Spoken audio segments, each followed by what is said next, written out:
The Scotland team training today at their Guildford base ahead of the quarter-final match against Australia tomorrow at 4 o'clock. Just a few hours afterwards, news emerged that forwards Ross Ford and Johnny Gray are free to play with immediate effect after Scottish Rugby successfully appealed against their 3-week suspension for acts of foul play. Before the announcement was made, I spoke to Scotland winger Sean Lamont. Sean, that was a milestone in your career in the last game against Samoa. First of all, your thoughts on that game, Scotland's performance, but also, the emotions for you. It must have been quite an emotional moment. Oh, it was lovely to get on. A little cameo at the end, but I'm just happy to be involved. Again, the boys played brilliantly. Not perfect, there's a lot of things to work on, but the endeavour they showed, keep going till the end. And full credit to Samoa, they played bloody well. And they're big guys, and they're similar to us, they've got a lot of passion and pride in the jersey, and they love representing Samoa. So, but again, job was done, and on to another one this weekend, a bigger one.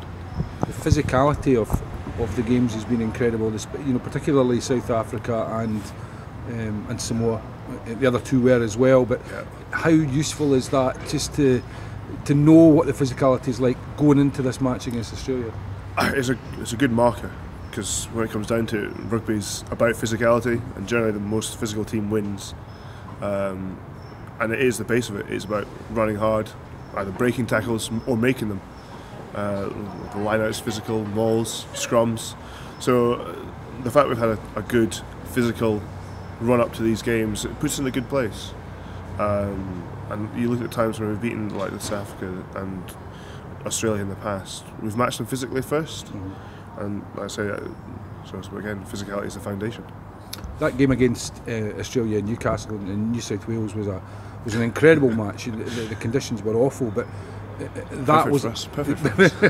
But that was a defensive performance by Scotland. Is it more important tomorrow to be on the front foot more against Australia?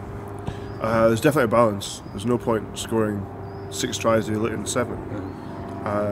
I think look at games, and again tight games in the past that we've won, it's down to our defence, and you stop them from scoring and take every opportunity you get.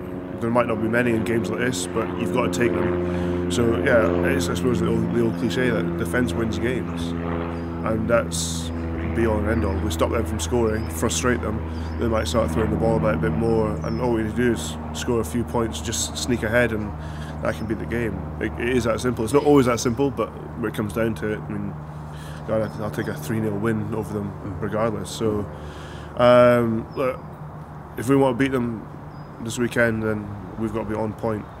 No errors, both in attack and defence. Penalty count's got to be low, and we've just got to nail everything. But we can do that. We've shown in the past we can match these big teams. So there's no reason for the boys to be shy or timid. We've got to go out there firing from the off. We've had a couple of slow starts in the games here, so we've got to take it from minute 1, well, from 1 second to the last whistle. Final question: What's been the most important factor in Scotland getting to where they are, which is the quarterfinals of the World Cup? What's the one thing that's got Scotland that far? It's got to be a team spirit, without a doubt. The want to not just to fight for the jersey, but we fight for each other. If you're not willing to fight for each other, that's when things can fall apart.